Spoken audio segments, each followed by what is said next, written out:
Yeah, just give me all of the respect. I use your reverence as a reward.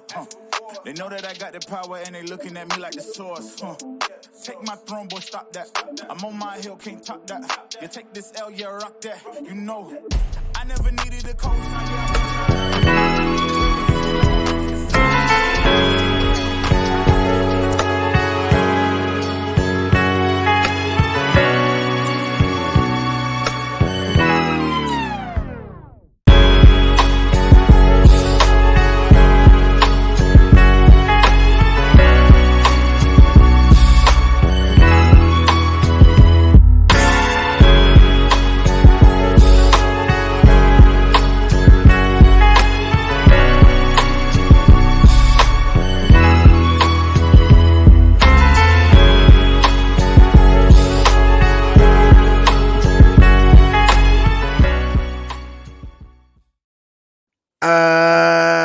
What it do, Nick Nation? What it do, Nick Nation? What it do? KOD Universe, stand up. And all you DJs, wake up and get your coffee. Welcome to this Monday, December 26th episode of the Knicks Morning Brew, the day after Christmas. It's your guy, Hector, and I'm chilling with my boys, Phil and Jigga. Phil and Jigga, what it do?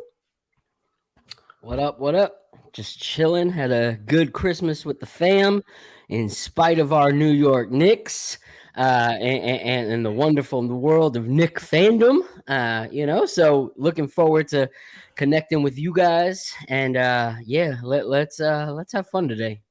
Yes, sir. Yes, sir. Jigga, what is good, bro? Yo. What up, guys? I hope you both had a Merry Christmas. Outside of the 12 o'clock to 2:45 hour, my Christmas was really good, right? It was during that Knicks game. That was where things were a little, oh my gosh, what happened? That was the only gift I opened that had coal in it, right? So outside of that, I feel like I did all right.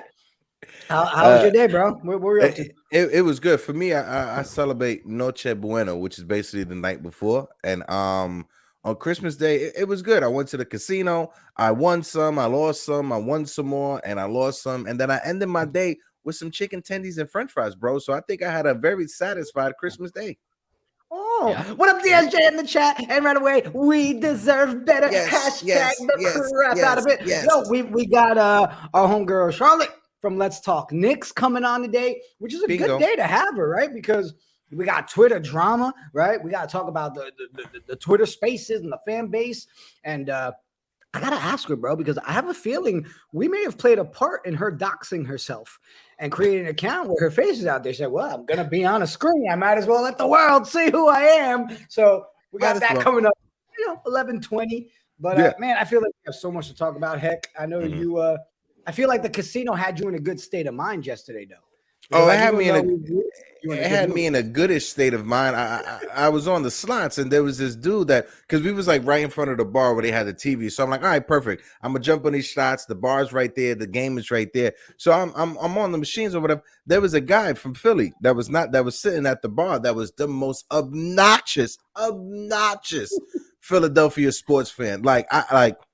I was about to take a page out of Bill Burr's book and just rip on the entire city of Philadelphia, but I had to hold myself back, bro.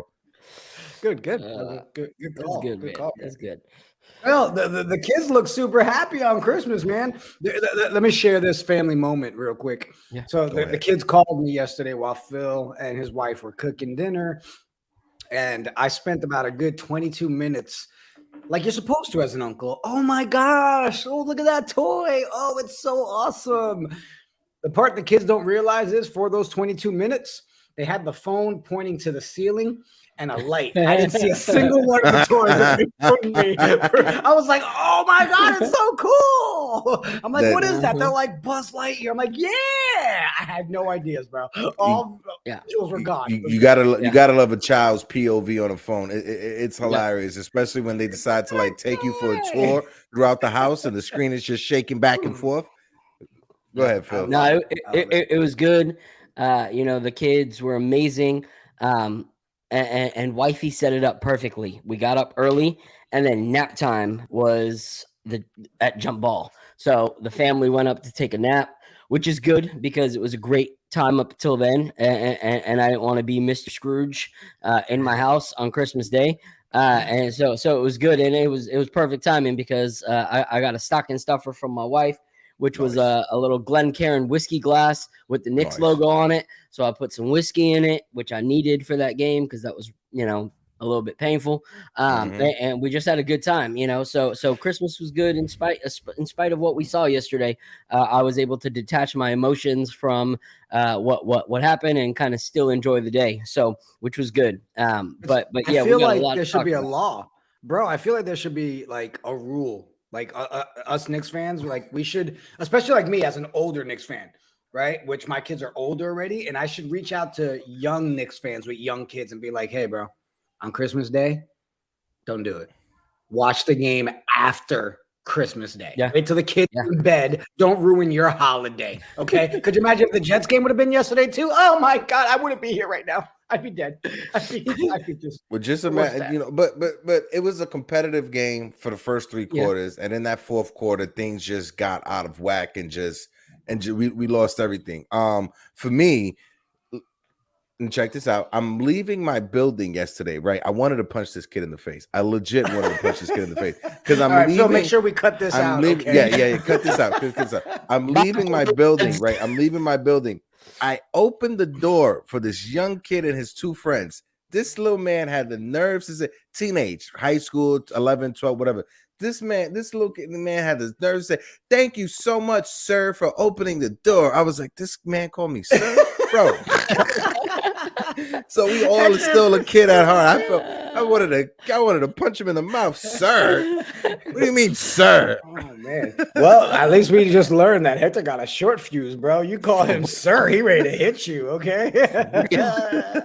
How about DSJ? I got drunk and punched a caroling Santa in front of a neighborhood of kids, probably nice for life. Nice. That's what we're talking about. That's what early childhood trauma at its finest, DSJ. Appreciate that. Chris Flash in the chat too. What up, Chris the Flash? I'm Chris the Flash. Chris, I love your intros, what it do, bro. baby. Like, I'm Chris the Flash. Appreciate you, Chris. Yeah, we were just talking about Christmas, man. Hope you had a good one. G Money in the chat. Yes. Hope your Christmas was sweet like Christmas cookies. Oh, yo, my daughter made some banging Christmas cookies, bro.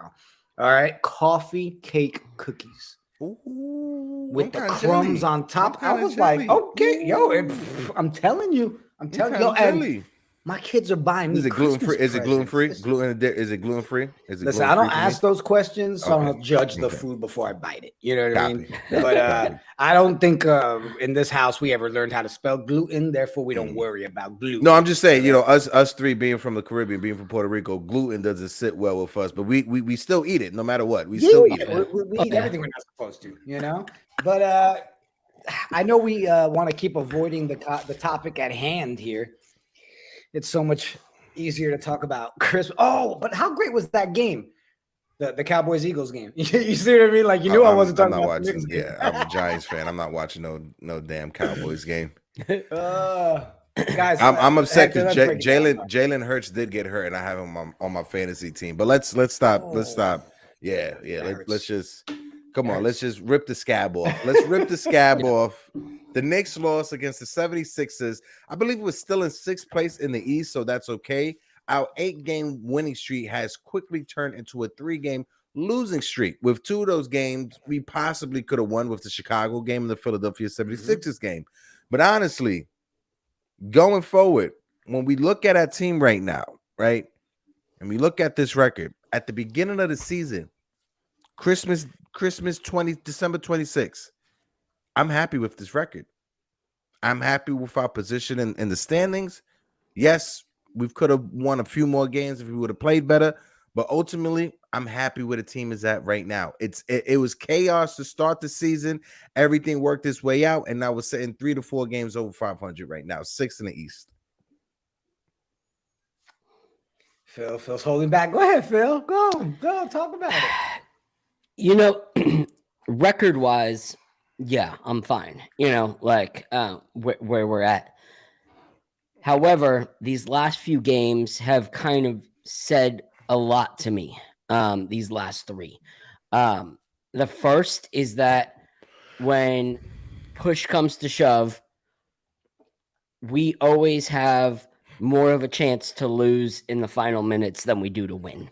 Like other teams thrive against us in games where it's that much of a crunch. And the fact that like we allowed that Chicago game to slip through our fingertips was just sad, very, very sad. And then this last game, the way that we played in the first half was so impressive and was so focused on team ball. And the fact that we result time and time again back to this ISO game bullcrap and this self-important, like one person, I need to dribble it down and shoot it rotation, like it's going to kill us. It's going to kill us down the stretch. Like, and as great as this 9-man rotation was, which with injuries has been more like a 8, and then someone gets like 3 minutes here, that is killing our players. Like, if we try to do this same thing in a playoff scenario, our guys are going to be exhausted. We don't even know the status of Jalen Brunson right now. And that is going to be huge for us. Like, if it is a reoccurring hip injury or anything even close to that, like, our season is going to have a very, very hard rest of the schedule, like, without Jalen Brunson. So I think, like, as great as it is that we have those, like we said in the last show, we are now getting to a point in the season where we are playing teams that actually have all their players. And it will tell a lot if our numbers were just because people were gone or because we've earned them. And so these last 2 games have showed that with their full rosters, they were able to play a full 4 quarters and we weren't. And that's worrisome for me. I will not take away the fact that, Grizzlies got spanked by Golden State last night, which is the same Golden State roster that we spanked. So we have to look at it like logically as well. But there are some very big like red flags that I'm starting to see from these last few games that have me worried. Yeah, I mean, we talked about the Bulls one before, and to me, the Bulls one came down to that last 3 minutes of the game, right, where we were missing shots. I told you, go back, mute it, play it with circus music, and it fits perfectly, literally, and you just watch. This game, you saw that it was pure our guys getting exhausted. They had no legs. They were tired as can be. And all I'm realizing right now is, okay, we had a stretch where we were able to test this 8-9 guy rotation to see what we had, obviously testing it without guys like Obi still not around, Cam not going to play at all, right? Cam's done. So, okay, hey, now we know what different guys can do, but we've also established that we need other pieces to make this work. Wait, I seen the Portals was out mobbing the Knicks content streets. What a blood of the Panther in the Blood house, of the Panther, bro. what it do. Happy holidays, bro. Let's see what DSJ. It's not just the losing that's a problem. It's the regular season non-factor role players having statement moments against the Knicks that bother me. We deserve better. It's the truth. Yeah. Chicago. We say it all the time. Goran Dragic from Chicago that went off against us. And then Spell yesterday, I can't even spell this man's name from yesterday. Exactly. I can't even spell this man's name from yesterday. But Goran Dragic with the Bulls killed us. And then some random person I forgot his name, Saviz or whatever his name is. Niang. Niang. Niang. Niang. Oh, that's that Niang. cartoon the kids watch, right? Ni Hao Ni Young. Is that? It's the guy that blatantly disrespected Coach Tibbs in the postgame interview. And what he had to say, what was when he was like, I haven't seen that type of defense since college. And if you want to go to drop defense, then just pass me the ball and I'm going to shoot it. And that goes to say something. When we spoke about Tibbs and his defensive screens, first and foremost, I don't think it was defensive schemes or anything like that led us to losing yesterday. They didn't help out. But like Phil pointed out, our guys were tired. We are running an 8-man rotation, which means that somebody is constantly on the court. If not, 1 or 2 players are constantly on the court. So we're running an 8-man rotation. We need Obi to get back so we can make it a 9-man rotation. And this is what happens with Tom Thibodeau teams, right? During the regular season, you play hard. Not every team plays hard during the regular season, but when the playoffs come, every team plays hard in the playoffs, right? This is the same situation that happened to us 2 seasons ago when we was the 4th seed, right? During the regular season, every game we were playing hard, 8-9-man rotation. We was grinding out every quarter, every possession, everything was good. And once we got to the playoffs, what happened? We got exposed by Trae Young and that little mop head he has on his head, right? We got exposed in the playoffs, and it's the same constant situation with Tibbs. You tire your guys out during the regular season, and when the playoffs come, everybody is competing at 150%, and your guys are exhausted. Yeah, there's no way you can survive a whole season doing it the way we're doing. Listen, we all said it, and even Blood of the Panther in the chat. What I love about the fan base that we have, which is starting to like really, commit to us here on Monday, Wednesdays, and Fridays, we're all kind of still on that page of, it was great to win 8 in a row. But doesn't mean we're moving off from the Tibbs needs to go, right? We understand that conversation. I'm still gonna be on that train. Okay, that's fine. And again, I'm also gonna give credit when we are playing defense. You got to give credit to Tibbs because supposedly that's where the defense comes from. But the problem is, we say it all the time. And chat, I know when we're all talking,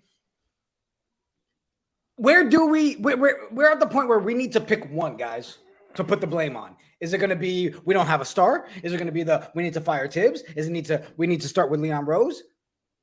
Those conversations are always going to be a possibility for us when we're playing the way we're playing and when we lose games. And it's going to get more and more toxic. You guys know it. We keep losing Twitter. I love how Twitter starts to show its true colors, right? You've got to smile for 8 games, and all of a sudden it's Jesus right Christ. back to normal. Twitter is a cesspool, bro. It is a cesspool. It is literally like one of the worst places on earth that you could be at. But no, like you said, we give credit where credit is due, right? When on the 8-game winning streak, the defense was looking sharp, right? Everything was good. You could point back to when Quentin Grimes got injured and we missed him in that game that we lost, that we should have won. And then you had the following game against the Chicago Bulls, and now you got a game against the 76ers, a team that you are chasing. So we have to ask ourselves, which team is the real Knicks team? Is it the team that went on an 8-game winning streak, or is it the team that fumbled in the 4th quarter against the 76ers? You know what? Don't even answer that question yet. Don't even answer that question, Phil. I'm gonna throw the question. I'm gonna have you ask it again. But we got our guest backstage. Got my words. Let's bring the lady herself from Let's Talk Knicks. What up, Charlotte? Charlotte, what it do? What up, Charlotte? Hey guys, how's everyone doing this morning? Good. How are you? 11 a.m., but kind of early. Yeah, she messaged yesterday. She's like, wait, what time? I was like, 11. She's like, oh, nice and early. I was like, 11:20 for you. How about that? Right? Yeah. Hey, I'm on 3 minutes early, so I'll take it. Look at that. Nice. You're doing good. You're doing good. A good whole extra 180 seconds. Go ahead, Phil. So for anyone who doesn't know who Charlotte is, in the land of Knicks Twitter, where there is craziness on every given day, there is a young lady who has kind of taken over a lot of spaces to bring kind of a non-biased opinion with facts and kind of giving people from all sides kind of a platform to share their piece. And so recently on Knicks Twitter, Charlotte, I don't know if you've ever seen one of my favorite movies. It's called Green Street Hooligans. Okay. So all right. If you guys haven't seen it, it's one of the greatest movies I've ever seen in my life. And it's based overseas. No, bro, seriously, one of the greatest movies ever. Homeboy from Sons of Anarchy. That's where he got his start. So it's based overseas, and it's all about like these football firms or soccer, but you can't say soccer because you're overseas. And they have these things called firms because they're diehard fans out there. So they go to games as these firms that are kind of like gangs. And to defend their team, they fight the other firms from the other teams before and after the games. You don't want to get caught slipping. It's actually something that has happened overseas, and you could research it. So it's based on like the actual firm culture out there. And the cool thing about these firms is they have each other's back no matter what. Like there's tons of differences in the people in the firms, but it doesn't matter. When they go out there, they represent that team and they fight to the death at times for this team. And so as an older Knicks fan, Like, that's kind of how Knick fandom used to be, where it was like, we are all Knicks fans. It doesn't really matter your age, your race, your gender, doesn't really matter. I used to go to airports and someone would see a Knick hat and we would instantly be friends. Like, we would just sit, be talking, hanging out at the grocery store, like, let me exchange numbers. Now, it is like we have firms within our firm, and we are beating the hell out of each other in these Twitter spaces to the point that I've kind of like bowed out the last few weeks because I'm just like, I haven't been in middle school in a long time. I don't want to fight like a middle schooler right now. So you've been kind of a piece in trying to navigate through that. So how do you feel about this whole land of Twitter fandom? It's a really tough question. I have never watched that movie, but I'm sure I should probably. I guess we all should at this point, right? Yes, there are different sides of Knicks Twitter. I don't know if you guys saw yesterday on Twitter. It was a little bit of a mess. Sides were like getting at each other, just like about random stuff. And I logged into Twitter. I'm like, what is going on? And everyone's like, I just logged on. I have no idea. And I think with our fandom, what problems happen is like, there's one side that's like so pro, like tanking and getting rid of all the vets and like just get rid of everything and start fresh and fire the coach, fire the president, fire GM. And then there's a side which I'm on of we have pieces, now let's build around them and let's build off that. We have like the tank crew, and we have the side where I'm on, where all my post games are of we have Julius Randle. Maybe he's not playing the best in past years, but let's build around him. We have RJ Barrett, who has been inconsistent, yes, but is still so young and still confused. We have a coach that maybe not everyone loves, but just led us to a winning series of multiple games. Our GM, he has made some great trades. We got Derrick Rose for a second-round pick and Kevin Knox. We got Cam Reddish for a protected Charlotte first. I don't want to, the Knicks don't tank. And this is what I'm trying to get people to understand on Twitter, and they just don't. A lot of also it's about attention and likes and just I don't even know, like likes and viewership and like laughs. And some people just don't take it seriously, and I do because it's my like Let's Talk Knicks is like my entire world right now. But like it's really disappointing to see we have two sides. Like you guys will see like on post games, like there are two different post games. Like there's not one. My dream is to have just one where we can all just talk together. Yeah, you know what?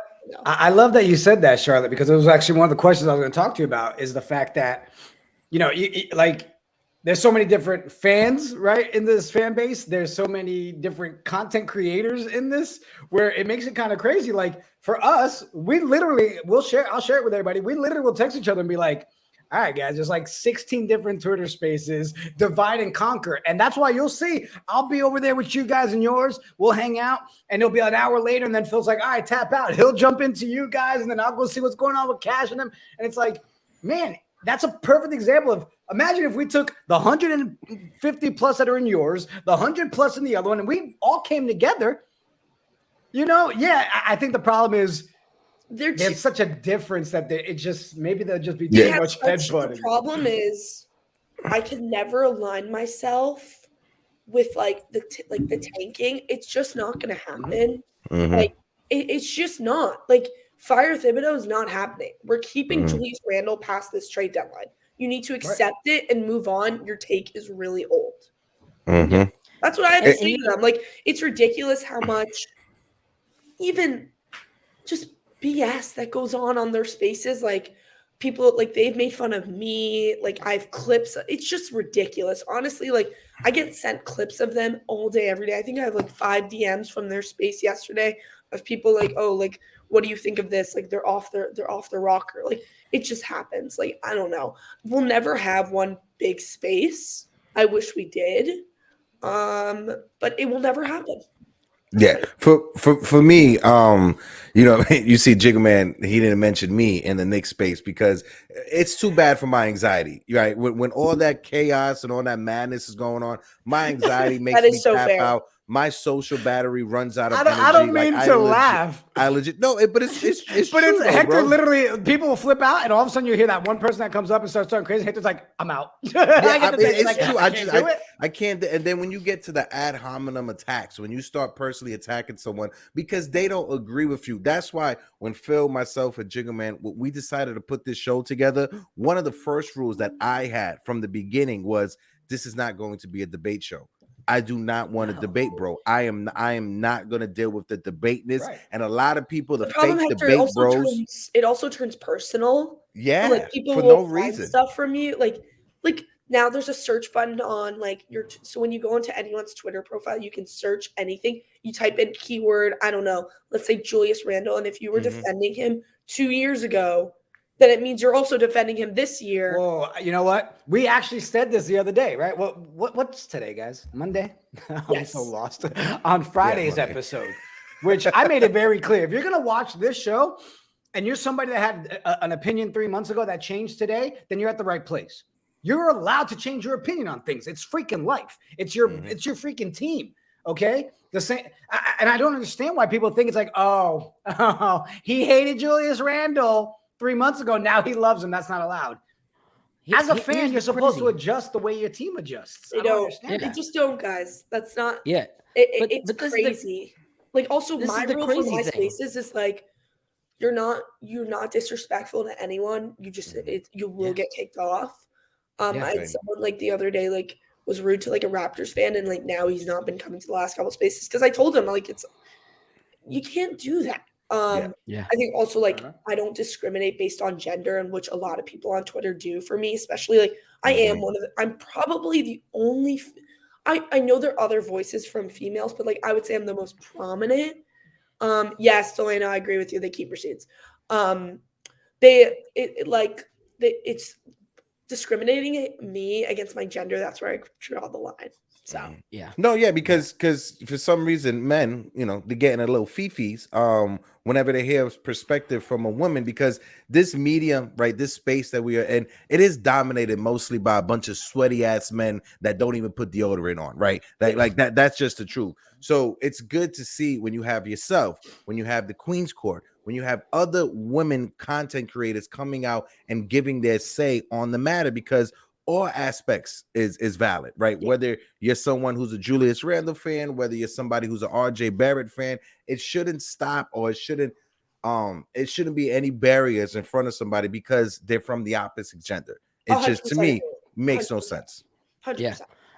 And here's the crazy thing, and then we'll start kind of hop off Knicks Twitter and talk about like what you're trying to do and your opinions on the season. Yes. But the crazy thing is, in this group right here, we have 4 people who most likely have different opinions. Me, I've accepted the fact that we're probably not going to trade Randle. That doesn't mean I am not dying to trade Randle. As soon as you said we need to build around Randle, I didn't go, Charlotte's gone. Like, you're still here. Like, you are still touching anything. I don't even know. Where'd I go? I didn't exclude you. Your opinion is still valid. Your opinion is still important. And that's what I think we have to realize as Knicks fans, is that we can disagree like adults. And so there's one thing that, like, Jigga was talking about how we wish the groups can come together, and everyone's saying, well, we can't because there's such stark differences.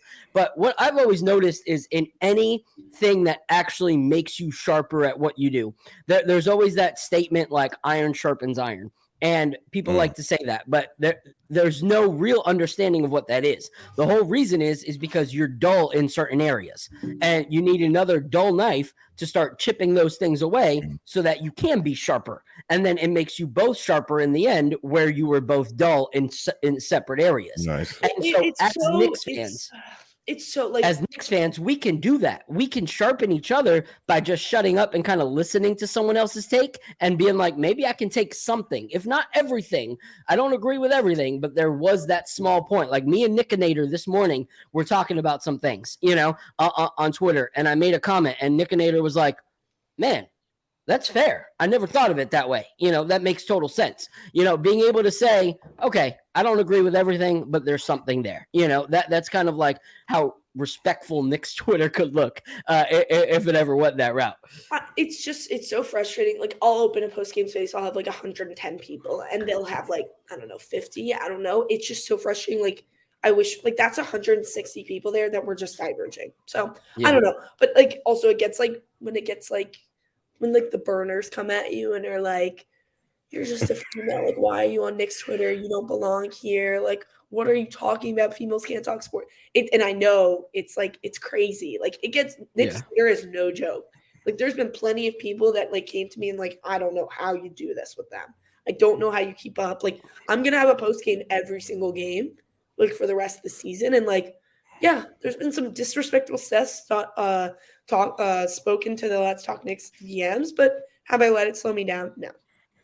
No, and you shouldn't let it slow you down, because we live in a misogynistic world, right? And I'm be the first one to admit that, right? So especially when you have places that are heavily populated by men, especially in the sports arena or whatever, if you're not someone that is from the status quo of what a normal fan is supposed to be at, you're going to be look like a weirdo with like orange and green and blue skin or whatever, right? That's just the basis. It sucks that that's the world that we live in, but as I'm gonna speak for myself, I can't speak for Jiggaman and Phil, but whenever, I put this to the chat, whenever misogyny presents itself, be the first person to stand up against it. 100%. Right? Point blank. Plenty of people on Twitter that have stood up and like, we're like, come on, like, that's rude. Like, you can't be doing that. And then they got, like, the person who said it got a little attacked. But the people who I'd love to, like, actually understand never put out clips, never put out, like, any acts, like, never do that. But I don't know. Let's talk basketball. Well, so let's do this real quick, guys. So one, I'm just going to say it for what it is. For those people out there that do make comments about the fact that you are a woman in sports, that's crazy. I can sit here and say I've been blessed over the last year to work with women like Claudia Bellafato, Annie Agar, Cynthia Freeland. Like, these are women that can put most men to shame when it comes to sports analysts. So don't ever let that deter you. But I do want to jump into the fact of, I know where Let's Talk Knicks stands on a lot of stuff. I'm always in the spaces. I love, the content you guys put out there. But let's dig into Knicks talk now. All right, let's get into it, because I love what you do and I love what you're putting out there. But I really do want your take, and I want to start with us in the chat. Let's talk about how we're really feeling about this so-called 8-9. Let's be real, it seems more like a 7-man rotation. And I want to get your takes on it, Charlotte, and where you see it's benefiting us, and also where you see it's hurting us, and where do you think it's favored more? Is it towards helping or hurting? It's so hard to say, because we just came off a winning streak, but now we're on a 3-game losing streak. But the guys are tired. They are so tired. I think where we're loving it is that the kids like Deuce and Jericho are getting minutes and finally seeing real NBA time, even though Deuce only got 6 minutes. But iHeart's not working. It's just not working out. He is not the player that was advertised to me personally, that like he can shoot threes, he can spread the floor, because right now there's Isaiah. Shake his head a little bit. The NBA is a make or miss league, and we need a center that can space the floor, and that's what I thought Isaiah would do for us, and it's just not working out right now. I don't love the 9-man rotation, because there's a reason it's not run in the NBA. It doesn't work. Like, it just doesn't work, because the guys are tired. You nailed it, Pudge. You nailed it, Pudge. That's why I love you, my guy. I trash. It's like that take foul on Harden yesterday was terrible. Just let him have the foul. Just let him take the layup. I don't care, because now you got a technical and a ball. So like, that's already, you could get 4 points right there. Not even a foul on a 3. You could get 4 points just off that play if you really think about it. The problem I'm having with the 9-man rotation is I'm not agreeing with Cam Reddish not playing. I understand a lot of people on Twitter are like, oh, he doesn't want to get hurt because he's going to get traded. Have you talked to Cam? Right. Have you talked to his agent? Have you talked to Leon Rose? Have you sat with him? No, you haven't. Neither have I. But you can't make assumptions like that. I think the 9-man rotation yes, it's great. Miles and Jericho are getting minutes, but at the same time, the guys are tired. You need more guys. I want the 10-man rotation, but the problem is I don't want Evan playing. Jokic, that was one of the when Reggie Miller said that, and I tweeted it on the Let's Talk Knicks account, like we called him Jokic of the East. Charlotte, we literally started the I Heart fan club for that one day. It lasted a total of 12 hours because we played the next night, and that was it. We all that was it. Rotation because A, I think the guys are tired. B, we need more players to be subbing in. Also, we are missing Obi Toppin, so that does affect the rotation because now when he comes in, what, are you going to get rid of Jericho, who's been playing crazy good, in my opinion, has been not backing down from James Harden, Joel Embiid, guarding some of the best players in the league, 2 future Hall of Famers, and it's just crazy because now I think Jalen Brunson, we were talking about this yesterday, is going to be out for at least 2 weeks. I really do. Hip injuries are no joke, and he was grabbing at it, and I know he came back after the game and, like, kind of shook hands and was like, good game, but he's going to be out, I think. And also, I think the 9-man rotation, the biggest problem with it is Thibodeau doesn't know how to manage it right now. There it is. That's where I want to see if you got there too, Charlotte. We can call it the 30-man rotation. You could call it he could call it the Tibbs factor. It doesn't matter. You're just putting a name on it. You're still not utilizing it the right way. It's not working. Do you guys feel like these last 3 games, like most times when you're in a 3-game losing streak, you start to like, oh, the world is over. I don't feel that way after these 3. I don't. I still feel like I'm sitting here with the same questions. Like, you don't know how to run a rotation. We still needed other pieces. We've got guys that are being wasted on the bench. It's not a special rotation. It's called I'm literally just throwing anything I can and hope it works. Yeah. And now for 3 games in a row, it's not. It really has been. We're missing bench scoring. That's our biggest priority right now. Whether that's at the deadline, getting a Kelly Oubre or getting a Kyle Kuzma or getting a Sadiq Bey or getting a Naz Reid. But why can't we just say things like, and I agree with you on that, Charlotte, but why can't we say, I'm also on the train of why can't we see things like, hey, Deuce, stop being scared to shoot. Let's start there. Well, let's start there. Hey, bro, take a shot. Take a shot. But a big thing that Charlotte mentioned, and I'll throw it to Phil right after what I'm about to say, but a big thing that Charlotte mentioned, what we're missing is not having Obi Toppin to spread the floor, right? A big reason why our second bench, our second unit was so good is that our second unit was running the floor, right? Our second unit from the first half of that winning streak before Obi got hurt was running the floor. And you're able to run the floor when you have ball handlers in every position. So when you have Obi on the floor, you have guys from your 1 to your 4 position that can handle the ball. But then with Obi Toppin off the floor, you just have Isaiah Hartenstein and Jericho Sims who aren't ball handlers. So it kind of slows down the second unit, right? And when it comes to Obi Toppin, he helps stretch out the floor more than anyone else on this team. Right. If you want to talk about a big man who could stretch the floor out, it's Obi Toppin because Isaiah Hartenstein, to Charlotte's credit, is not doing it. Go ahead, Phil. Yeah, it's very disappointing, what we've seen these last few games. We talked about it last time. As Knicks fans, it's a hard pill for us to swallow to know that Cam Reddish will probably never see another New York Knicks minute. Like, it's a hard pill to swallow. But the way you're looking at it, like, if I have a disease and I know the medicine's in the cabinet and I say I want healing, I really don't want healing if I'm not willing to grab it. We were willing to give up a 9-game winning streak, and not put Cam in. Like, that should say something, like if we're willing to go, hey, we have the resource we need right here to stay in this game, we're going to leave him on the bench. Then there's something more going on there. And it's breaking. Can I ask you a question? Tibbs don't like him. Yeah.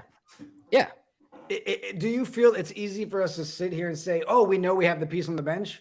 I mean, granted, because we know Cam's sitting there, but do we really know that we have the piece on the bench? I think it's easy for us to say that because we know he's not being played, right? Yeah. So it's easy for us to sit there and then you get that Cam hive that goes bananas, right? To me, it's still the same question. Like, to me, it's the same question with everybody on the squad. Yeah. And no, it's not a guaranteed, but it's one of those things that, like, I don't care who it is. Like if we see that our players are exhausted and they're having a hard time even getting back and forth down the court, and we have healthy legs with a giant wingspan, and we're like, man, if we just had healthy legs and a giant wingspan, we might be able to do something in this fourth quarter. And we go, man, if only we had that. And then we just walk right past them, like he may not be that piece, but he's a piece that could have done something, So anyway, but besides that, like what's frustrating in this whole thing is that when you look at, this 9-man rotation, it doesn't leave any room for anything to go wrong. As soon as Mitch had that little groin injury, we were short. We were short on who we could bring in. We were short on what could happen. When Grimes was, like sitting out, we if Jalen's gone for 2 weeks, what are we going to do there? Like, okay, are we going to throw Derrick Rose back in the rotation, who's only seen like 4 minutes in the last like 6 games? Like, is that really going to be a solution for us? And so there's a lot of like what ifs, and I think that's the hardest part of being a Knicks fan is like we don't really get any answers to questions. So we're always all asking, what could be? What could be? Oh, Thibodeau just talked about how great Tobias Harris is. Now how many news people are going, Knicks are going for Tobias Harris now. Like every single game that we lose somebody, if anyone from our staff said they played a good game, the Knicks are apparently selling the ship to get that player. Like that's how weird it is, with no clarity in Knick world. We got DSJ just checked in for the panel. What up, DSJ? What's going on? Salute to everybody in the chat. Happy holidays. Baby. Salute. We deserve All right, bro, better. drop it on them, DSJ. What you got today?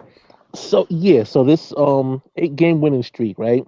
I coined the phrase conditional win for that reason, because every time there was a win that was attached to the Knicks, I always said, well, it came with a condition.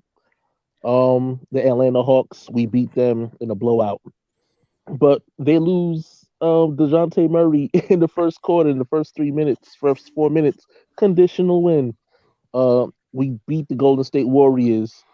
There's no Steph Curry, conditional win.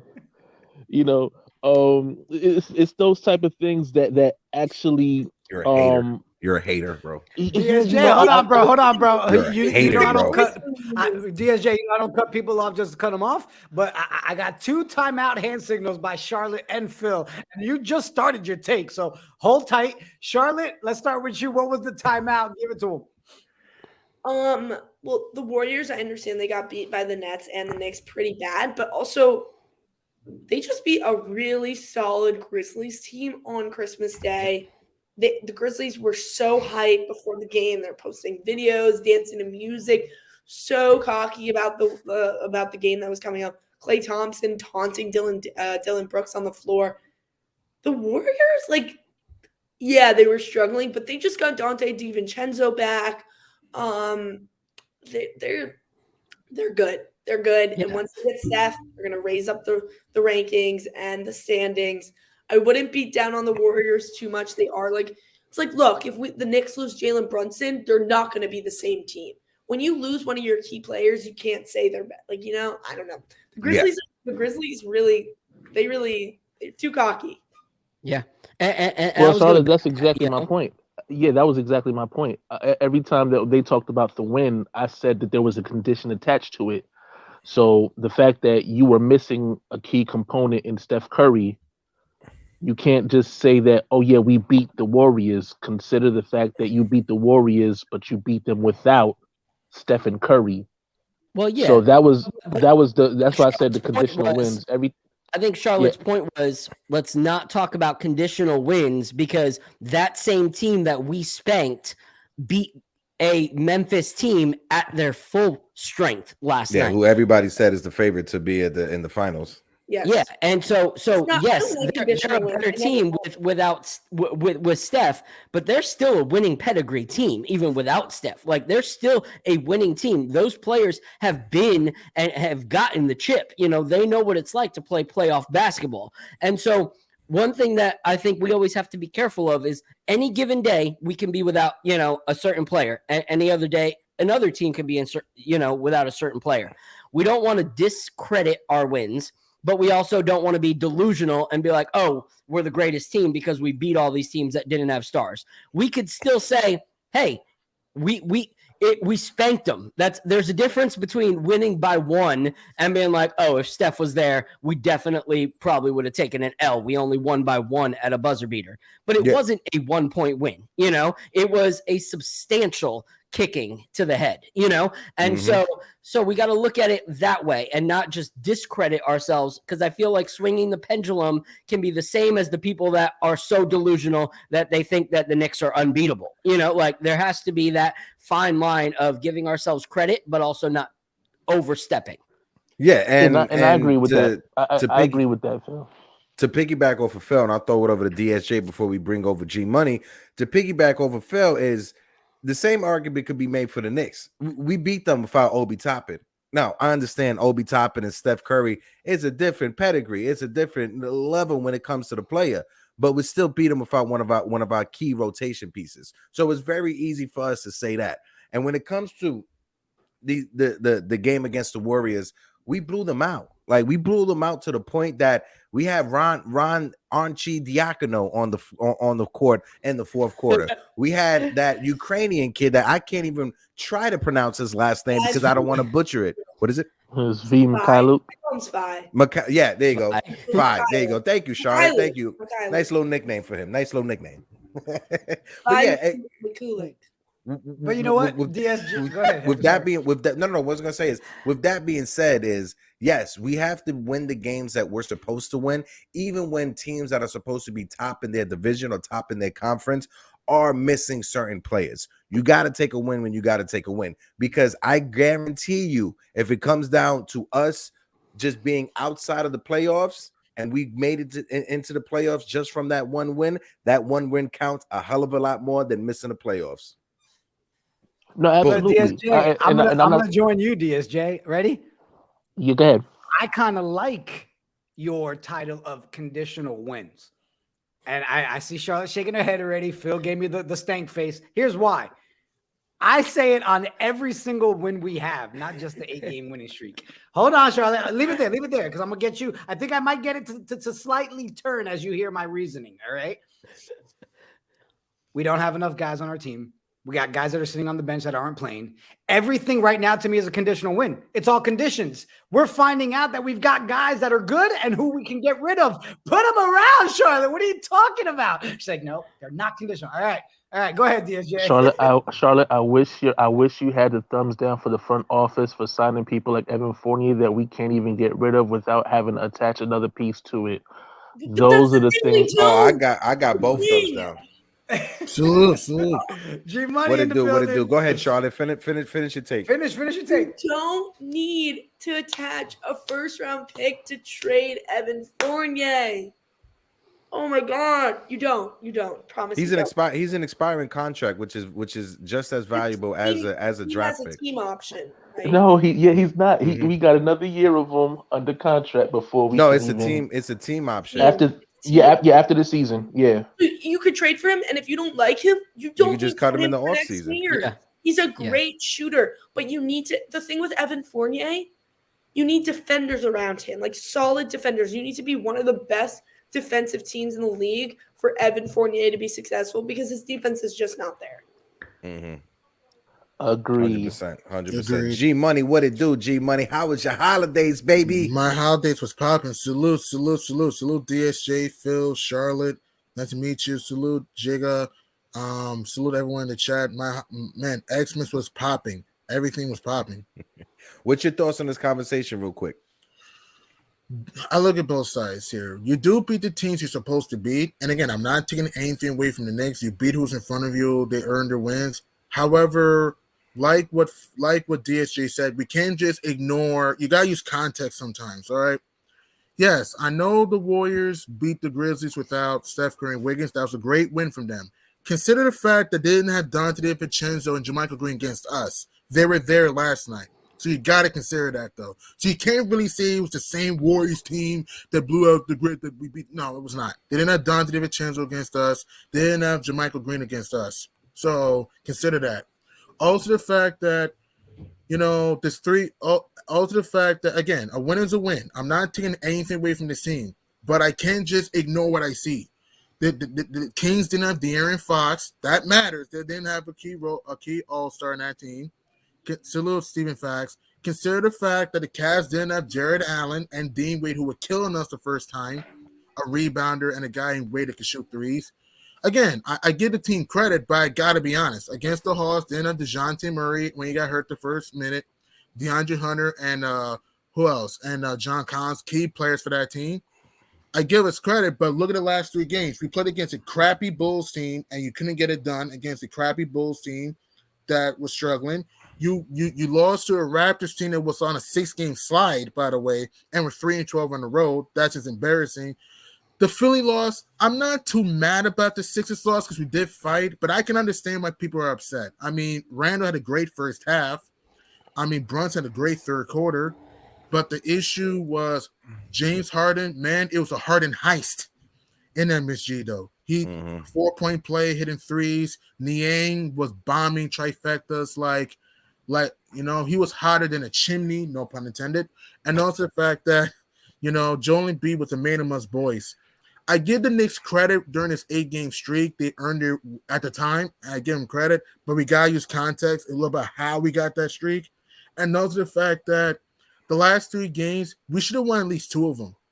The Raptors Bulls games were unacceptable losses. Yes, you cannot change what happened, but those losses are unacceptable. I'm sorry. But the Raptors game we lost because we didn't have Quentin Grimes, who's our best perimeter defender. I mean, I understand that, but the Raptors didn't have Gary Trent, so it goes both ways. And the Raptors didn't have Gary Trent. Gary Trent is a defensive whiz like Quentin Grimes.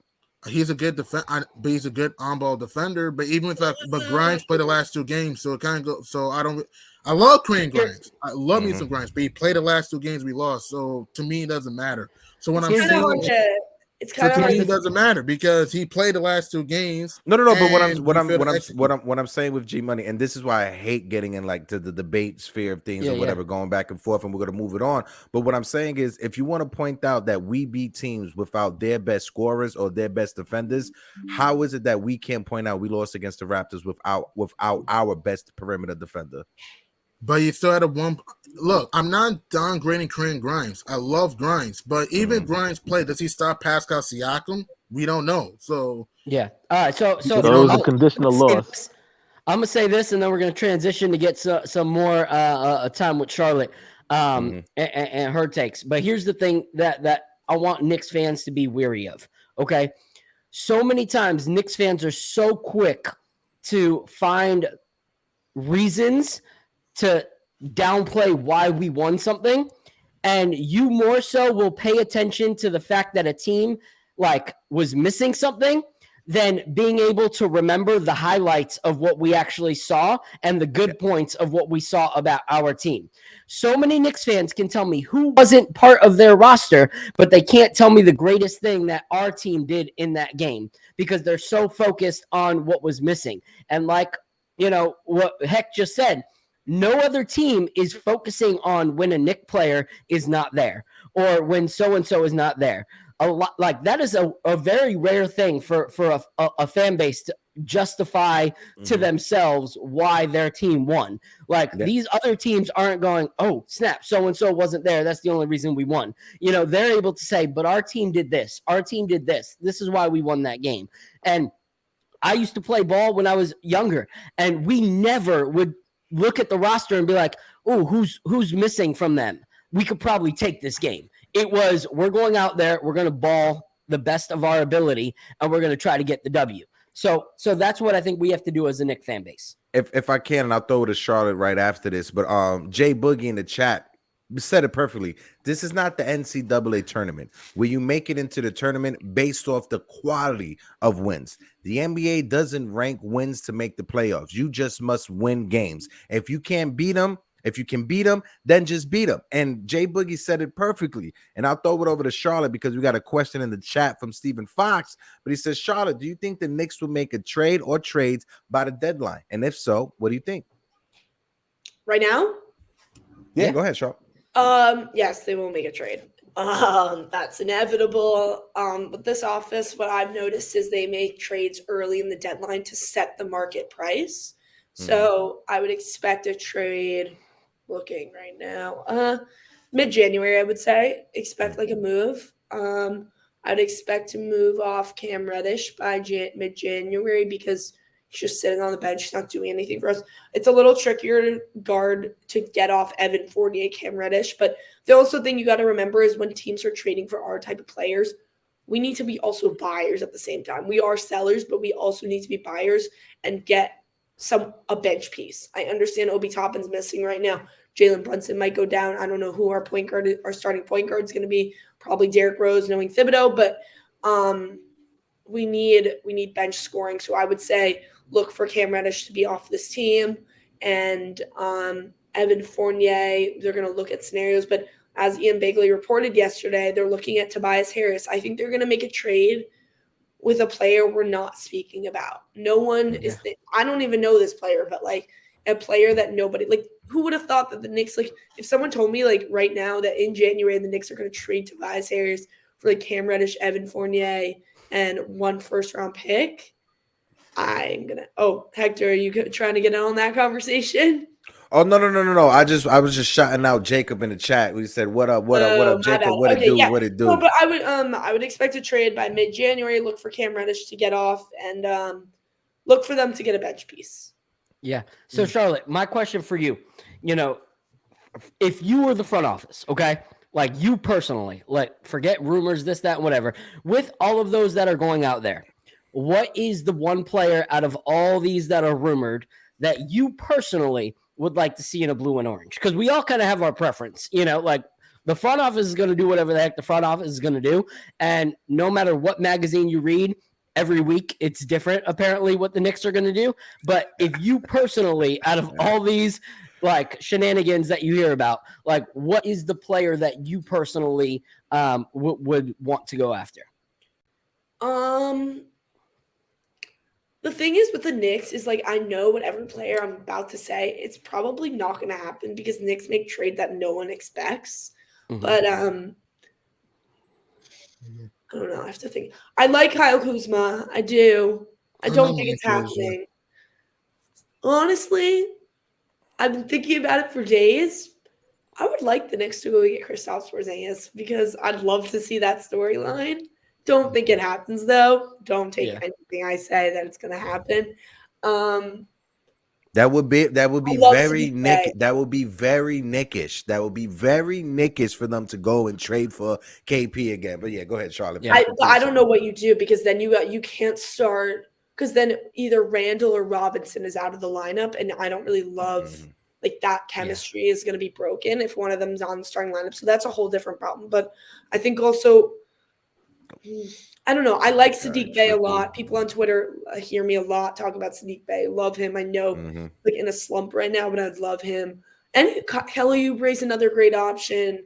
Yeah. Tobias Harris, I'm not 100% against. Yeah, there's a lot of great options. It's just about pulling the trigger. And like the thing with Leon Rose is he doesn't make trades, he loses.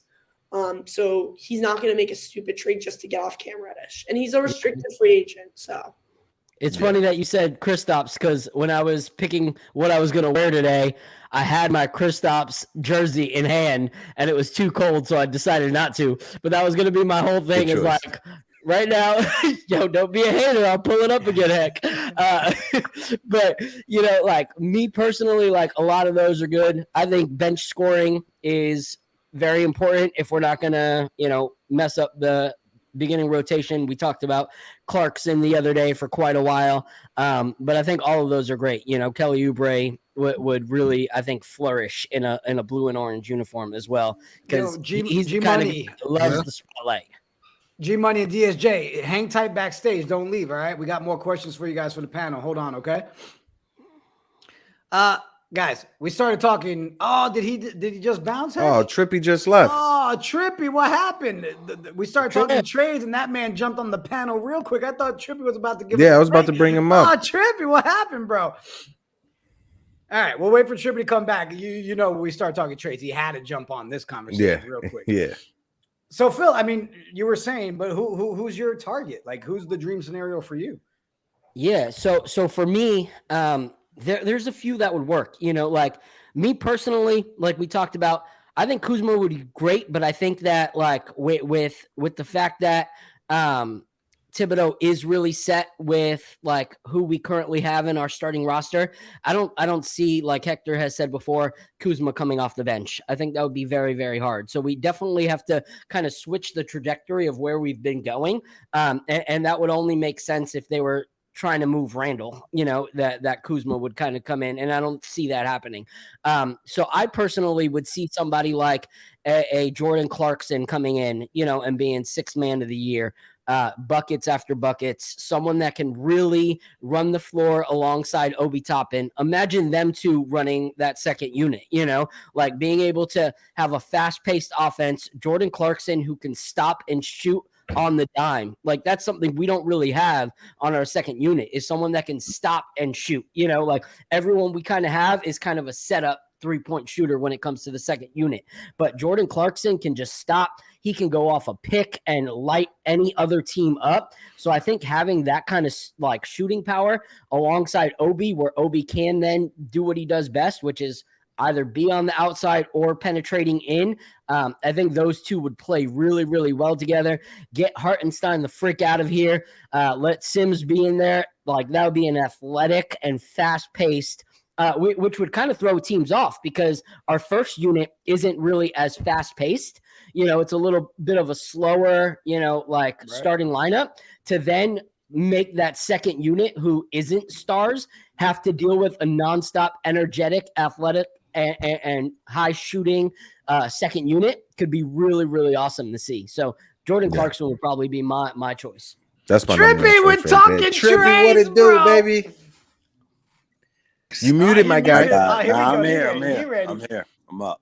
We heard Trippy heard the trades, and he had to jump in the chat and jump on the panel. Trippy, what's your thoughts? First of all, Trippy, Charlotte, Trippy. Charlotte's from Let's Talk Knicks. So what's we your know thoughts? each other.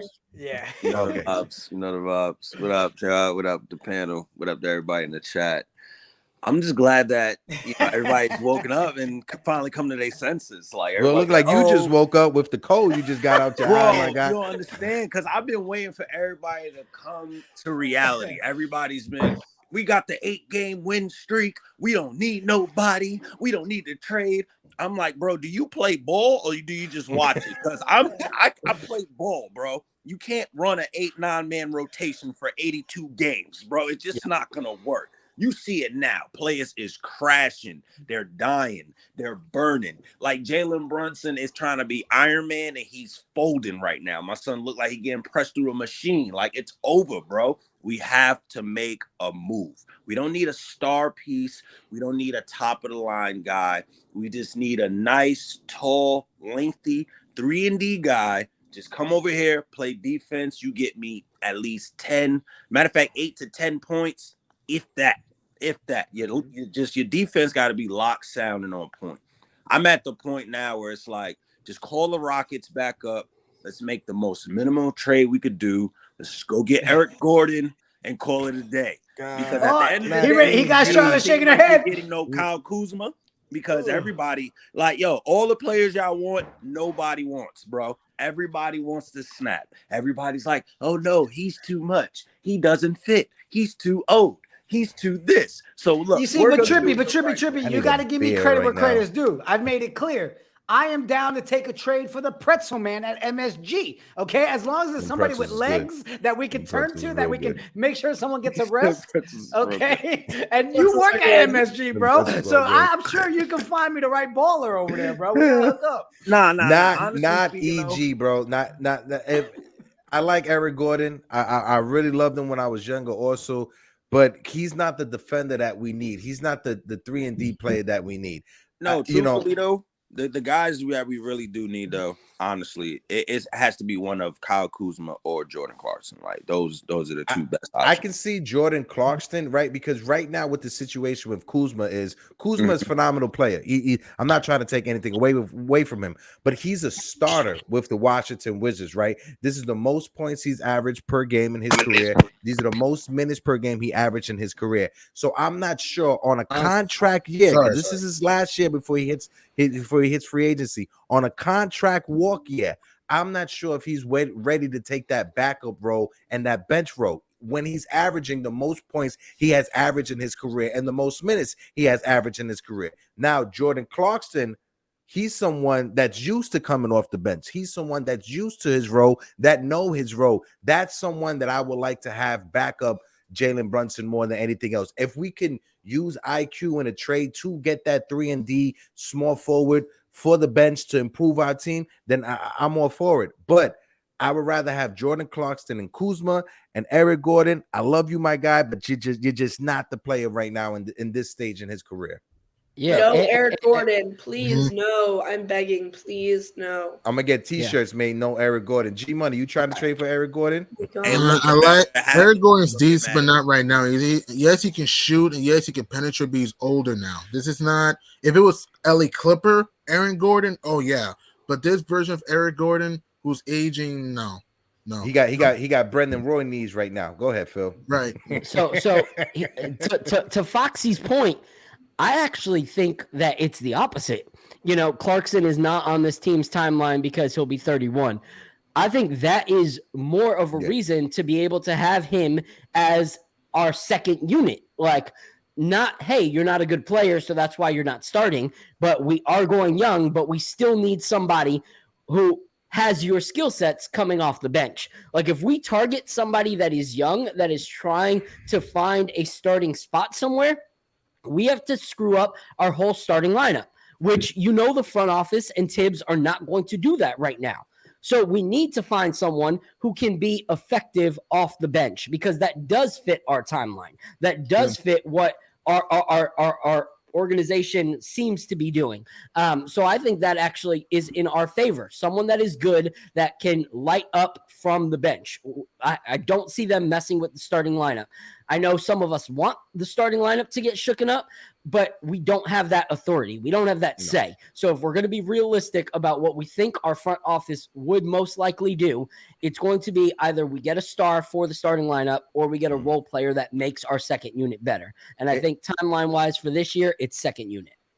I'll throw it over to Charlotte real quick. If you look at the starting lineup and the pieces that we have, we got three pieces that are locked in and ain't going nowhere. When it comes to Brunson, when it comes to RJ, and when it comes to Randall, those three aren't going nowhere. So when you look at the other two pieces with Quentin Grimes and Mitchell Robinson, those will be the pieces that you will upgrade. But who are you upgrading those positions with? Who are you getting to be a better version of Mitchell Robinson, to be a better center than Mitchell Robinson? Who are you getting that's going to be a better shooting guard than Quentin Grimes? Those are the positions we have to attack and address. Go ahead, Charlotte. Our center position, we need someone that spreads the floor and can shoot outside the paint. Mitchell Robinson's great. He's a rim protector. He did not sign here to be this paint shooter that can everything. But I don't think that anyone that can shoot. I like Miles Turner. I don't really understand the hate on him. It's crazy. I don't understand on Knicks Twitter. People go at him. Trippy knows this, but why are we going at Miles Turner? He's good. He just signed with CAA. Just keep it in the back of your mind. Anyone that can space the floor, I'm fine with. Shooting guard, it gets a little more complicated because they are looking at someone like Zach LaVine to pull off at the trade deadline. I will not be surprised if they get that done, but not at the price that it is right now. We are not giving up 4 first-round picks. Chicago can go get that from someone else. It's not happening. Yeah. The most I'm giving to Chicago is I don't know, do you want 2 picks and Obi Toppin and Cam Reddish and maybe IQ because he has been in conversations. I understand that. I see someone in that Stephen Fox in the chat. Turner is injury prone. Would you be willing to Robinson is injury pro. Mitchell I don't Robinson is want injury so pro. many He's been players. injured every yeah. Would you be willing to lose IQ for Clarkson? I would consider. Yeah. I would consider. Yeah. 100%. IQ is 100%. 100%. I would lose. Clarkson's amazing. He could slide right into our starting lineups, but you need to. But the thing with the Knicks, everyone needs to understand, they love Quentin Grimes. They kept him over Donovan Mitchell. He's going to be a starter, whether you like it or not. I got laughed off Twitter because I said that Quentin Grimes is going to be starting over Cam Reddish, and everyone's like, "What are you talking about? Like, you're crazy." He was going to start. I said during preseason, guys, he's going to start. IQ's value is not so the highest it's been, Chris. It's been actually higher than it's been lower than usual because IQ's been having nights like 1 of 12 or like 3 of 10. Like he's not the value's not right now where he's inconsistent. And if we were to get Turner and Chris Joseph, I was thinking the same thing you just said. If we were to get Turner and have a stretch 5 on the floor, when it comes to our offensive rebound, which has been probably our bread and butter this entire season, would definitely go down because I don't think Julius Randle has the interior presence to make up for the center being on the 3-point line trying to get that offensive rebound. Yeah, and to those points, the thing about IQ is defensively he's been great. But you look at the league is not a defensively focused league anymore. So the fact that his offensive rating has been pretty horrible, that's what makes his trade value no longer important because it's not like the 90s NBA where they saw it the same, like both sides of the ball need to be, effective to make you worth a trade. Like they are very, like most teams are offensively, focused. So when you have a player like IQ that's not being productive offensively, his value is not going to be great because people are looking for firepower. They're looking for scoring. When it comes to Miles Turner is great. And if you look at past episodes, like I did want to explore the Turner thing. But the more and more you look at the fact that Randall's defense, we saw in one of those, I think, Chicago games that or the Indiana game that he could play defense, but 95% of the time he doesn't. So if you get someone like Turner who's not as great defensively as Mitchell is in the paint, you're looking at a free-for-all in the paint, like with scores. So I don't think Randall and Turner work well together, even though Turner's a great player. So I just don't see those two working well together. I think Mitch keeps us from being able to like not just get lit up on the outside, but on the inside as well.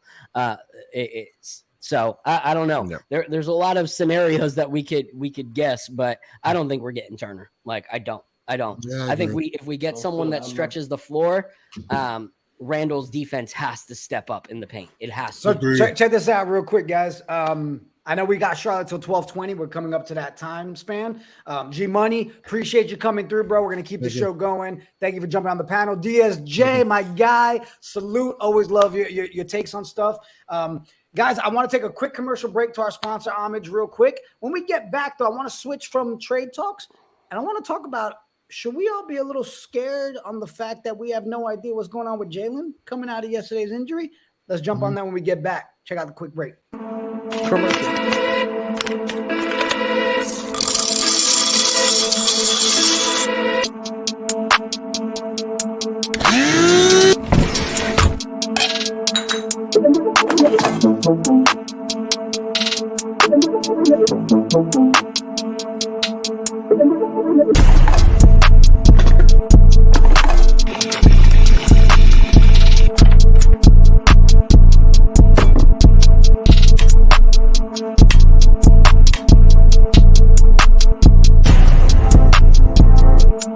What it do, Knick Nation? What it do? KOD Universe, stand up, and all you degens, wake up and get your coffee. I'ma slam on these goats like I'm John Starks. I'ma slam on these goats like I'm John Starks. I'ma slam on these goats like I'm John Starks. I'ma slam on these goats like I'm John Starks. Shout out to our sponsors. We love you guys. You make us look so good on screen. Look at this. All right, great. Charlotte, Yes. should we be freaking out that no report has come out yet today? It's already 12 o'clock in the afternoon, East Coast, and it's still undisclosed injury. What do we think? I'm concerned. When you don't make Jalen Brunson available, first of all, that coffee looks amazing. I'll be getting myself coffee at 12:30. I think when a reporter reports that Jalen Brunson's not available for post-game conference, yeah, it's pretty concerning when you're starting point guard who probably is one of the most, if not the most important player on your team. Yeah, I'd be concerned. It is a right hip injury. A couple people are telling me that like it's a right hip, and someone was saying a shoulder. It's not a shoulder. It's a hip. Or someone was saying he was grabbing his hand. It actually is he was grabbing his hip. So you can see a couple plays. I got sent a couple. There's like videos going around. It's his hip. But yes, I would be concerned. I'm bracing myself for 2 weeks. I would say 2 weeks he would be out. When it comes to Jalen Brunson and that possibility of a hip injury, Jig and Phil, you both know that I've been dealing with hip injuries for this past like year and a half from being injured on the job. I have torn ligaments, torn labrums in both hips. So as somebody who deals with that, it's not a good feeling. Seeing the video, because I was just watching and while Charlotte was just talking, he immediately grabs his hip. And I know that pain and I know that feeling. And him trying to walk, listen, there's time I can hardly even sleep good at night because I'm always constantly turning because of my hip pain. So that's not a good look to have, especially from your point guard, hip injuries like that. It's no joke. Yeah. Hip injuries are something like one of the worst injuries you could probably have. Yeah. One of the most painful. I've never experienced, obviously, but pain is pretty bad. But I don't know. Now you could see Derrick Rose re-enter the rotation, which kind of scares me because he is so rusty. And when I went to the Garden for the Raptors game, yeah, he only shot 1 of 3, but he's just not running as fast. He just can't keep up. I do not want Eric Gordon. Eric Gordon is not a good substitution for Jalen Brunson. I'm not going to lie. I saw it in the chat. I was like, well, I knew it. The minute I put it up, Charlotte was about to flip. I knew it. I was like, let me just. Eric Gordon's not a point guard. We also have, I'd like to see Miles in the starting lineup, but it's probably they might shift Derrick Rose into the starting lineup. Still have IQ run. I don't think IQ's ready to be a starter. There was a big debate last year. Is he ready to be a starter? He's not ready to be a starter. But no. I think the scary thing is with the hip injury is one of the things that we've prided ourselves on in Jalen Brunson is like, oh, he's a warrior. He's a warrior. But I think that warrior mindset with Tibbs's like way of pretty much just trying to get players back in as soon as possible, drilling them into the ground. Like, I do not want to see him come back when he's anything less than 100%. Because if he gets hurt again, like, that doesn't just screw up the next 2 weeks. That screws up the rest of the season, and who knows how much further out. Like, this is something you don't want to play with. My mother-in-law, she, like, has always struggled with hip stuff, and she had to get a hip replacement, and she's never been the same since. You know, like, that stuff is not something to play with, you know? And so I'm just worried that, like, with as much pressure as we put on him to be that guy, that we're going to rush something that should not be rushed. Like, this is something we have to take serious if it's a serious injury. The scary thing is the Knicks could pull a trigger and be like, oh, we just lost Jalen Brunson for 2 months. Oh, now let me go get Zach LaVine. Yeah. Like, that's a really scary thing that they could just get. They could freak out. Yep. I'm not saying and this. and make a trade just to panic. Like, we just lost our starting point guard, who's probably an all-star. If he's not, then we should all riot. But that's a different story.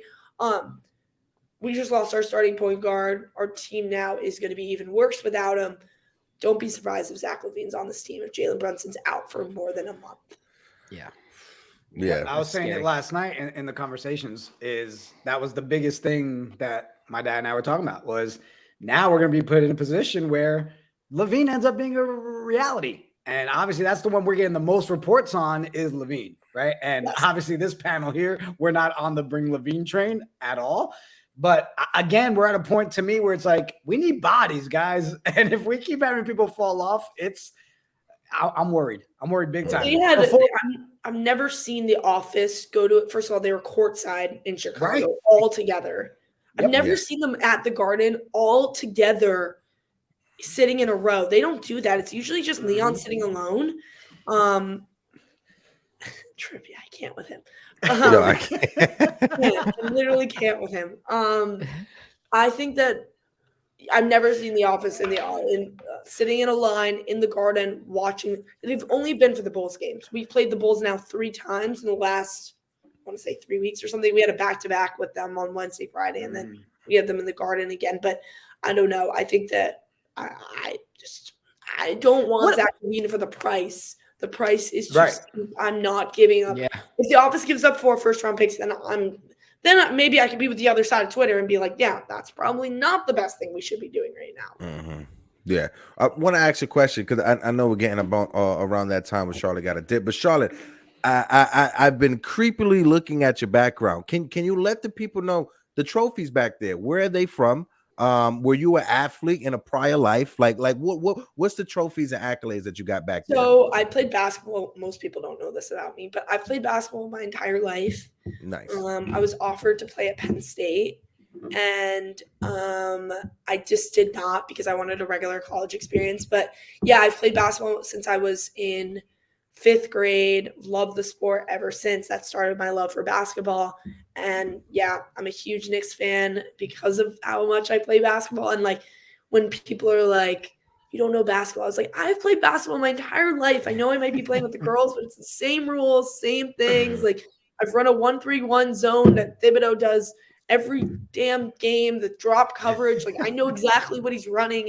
I don't know. Yeah, I played basketball my entire life. Yeah, awesome. Charlotte, awesome. I really appreciate you making time to hang out. I know we've been trying to connect and make this happen. I'm glad we forced you to have to dox yourself and have your own face now out everywhere. I feel so bad because I owe Trippy a show. I don't know if he's still here, but I owe Trippy a show. I think I might be going on some other show tomorrow. Well, save your visit for Trippy's trade episode. He definitely wants everybody on his special edition trade episode. Yes, to talk about Eric. I owe Trippy an episode. It's been like since summertime. He's probably laughing right now, but it's been since summertime. We're trying to figure something out. But awesome. Yeah, well, Charlotte, thank you so much. You know, thank you guys. Guys in the chat, 100%. Everybody that's here, you guys all know. Let's talk Knicks. Post games, Twitter Spaces. Charlotte, the door's always open. Anytime you want to come on here, hang out, whatever. Yeah, I'd love to come back. Definitely. Yeah. Open door policy whenever you want to come on, and let them know that you've been playing basketball longer than they've been playing their 2K My Careers. Just let them know that. That was good. Thank you guys for joining. Yeah, I'd love to come back if you guys would have me, but thank you to everyone in the chat and people who've talked. But yeah, we have post games every single game, live tweets every single game. Halftime is by me and post game, and we have live tweets at Let's Talk Knicks at Let's Talk _, because the original username guys will not give it to me. Right. But yeah, thank you guys for having me. Of course. Today. Awesome. Thank you, guys. We'll talk soon. Thank you, Charlotte. Yep. Thanks. Blessing.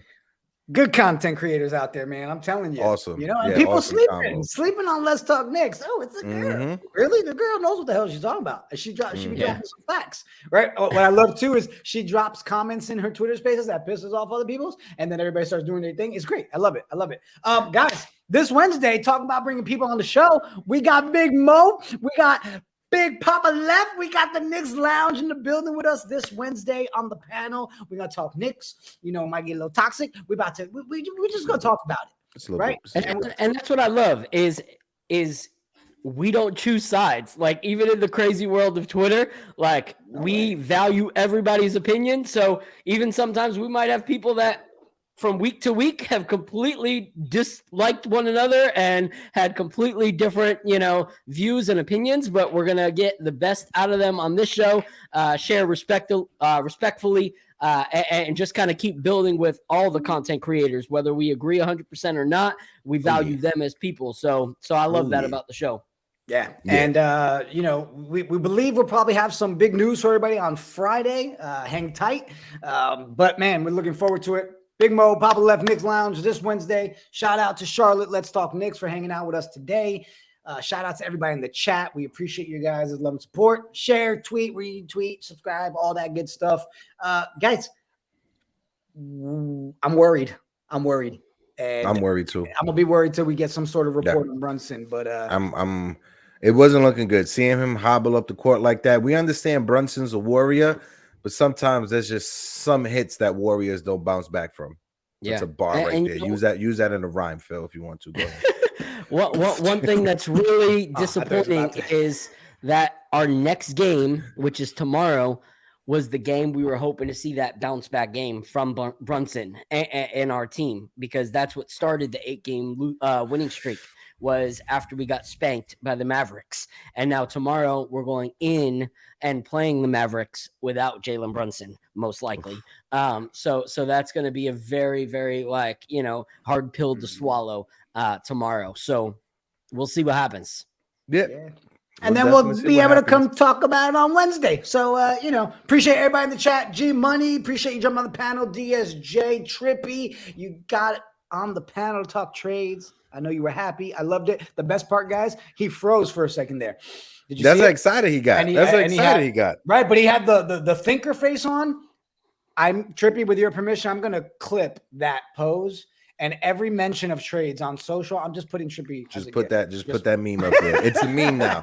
Trippy, you are forever a meme in the Knicks universe, my brother. Oh man, guys, I appreciate you. Appreciate everybody. And we run this thing again back on Wednesday. I'm not gonna lie, I'm about to go jump in the KCDA Twitter spaces, yo. I gotta see what. Do your thing. You know, my anxiety, I can't handle that. I can't handle that. My anxiety can't handle that. Salute, 3 capital S's, 3 to the dome for your boys. Hit that like button, and also hit that subscribe button, because if you aren't subscribed, what are you doing with your life? Okay, we're out of here. Peace.